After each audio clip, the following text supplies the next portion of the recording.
goodmorningnews.in, जो आपको रखे सबसे आगे। नमस्कार, मैं हूं एरम और आप देख रहे हैं गुड मॉर्निंग न्यूज़। यूपी के हथरास में हुई घटना को लेकर बिहार के लोग कुछ इस कदर आक्रोशित हो गए कि अपनी भावनाओं को वीडियो के जरिए व्यक्त कर रहे हैं। आइए क्या सब कुछ कहा उन्होंने, सुनते हैं। बलात्कारियों के लिए कैसी सज़ा होनी चाहिए? बलात्कारियों के लिए सीधे मौत की सज़ा होनी चाहिए। उनको चौराहे पर खड़ा करा के गोली मार देनी चाहिए ताकि दूसरा बलात्कारी इस तरह की हरकत करने की हिमाकत न करे। हाथरस गैंग रेप में यूपी सरकार की बहुत बड़ी चूक नज़र आ रही है। सबसे पहले तो उसके रेप के बाद उसका प्रॉपर इलाज नहीं हुआ और एक हफ्ते के बाद उसे दिल्ली ट्रांसफ़र किया गया उसे इलाज के लिए, जब तक उसकी हालत बिल्कुल बिगड़ चुकी थी और देखा गया कि वो बच भी नहीं पाई लड़की, उसका प्रॉपर इलाज नहीं हुआ। और इन घटनाओं को देख करके ऐसा लगता है जैसे कि हमारे देश की लड़कियां बिल्कुल भी सुरक्षित नहीं हैं, इनकी सुरक्षा पे कोई ध्यान नहीं दिया जा रहा है और लड़कियां बाहर जाने में भी डरती हैं और घर परिवार के लोग भी डरते हैं। उनकी सुरक्षा को लेकर के एक डर हमेशा से बना हुआ है और इन घटनाओं को देख करके और ऐसा लगता है जैसे लड़कियों को लोग बाहर नहीं निकलने दे रहे हैं। और हमारे देश में फास्ट ट्रैक कोर्ट का प्रोविज़न तो है, लेकिन इन फास्ट ट्रैक कोर्ट्स में भी 10 साल लग जाते हैं न्याय मिलने में। तो ऐसे न्याय का क्या फ़ायदा? Justice is delayed is not a justice, we always say this thing.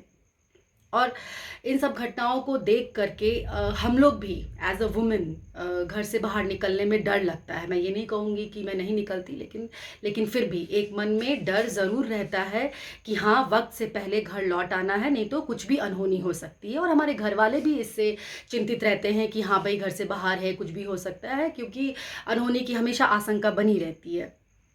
और अगर बात करें चुनाव की, तो चुनाव से पहले सभी सरकार जो है वो महिला की सुरक्षा को लेकर के बहुत वादे करते हैं, पर देखा जाता है कि चुनाव के बाद जब सरकार बन जाती है तो इन मुद्दों को नज़रअंदाज कर दिया जाता है और इस पे कोई ध्यान नहीं दिया जाता है। कोई भी बड़े नेता इस बारे में ध्यान नहीं देते हैं। वर्तमान में भारत में आए दिन कम से कम एक रेप केस जरूर पढ़ने या सुनने को मिलती है और ऐसी केसेस या ऐसे न्यूज़ हमारे बढ़ते कदम को रोक रही हैं।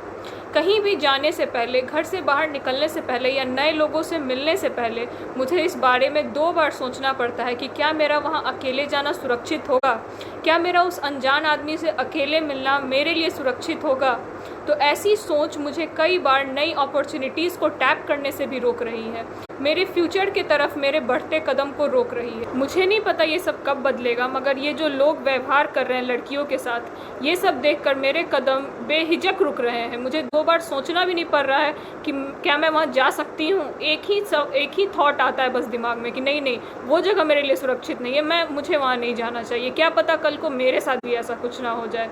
तो बस यही सोच बदलनी है और ये सोच बदलने के लिए हमें समाज बदलना होगा और इसके लिए लड़कियों के तरफ हो रहे इन अत्याचारों को ख़त्म करना होगा, ना कि रोकना या कम करना होगा, जड़ से ख़त्म करना होगा। मेरे ख्याल से तो बलात्कारियों को ऐसी सज़ा देनी चाहिए जिससे वो उनमें एक डर पैदा हो सके।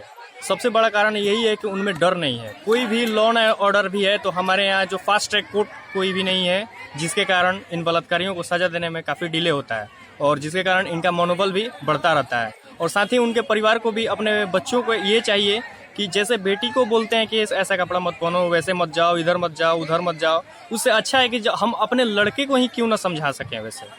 goodmorningnews.in, जो आपको रखे सबसे आगे।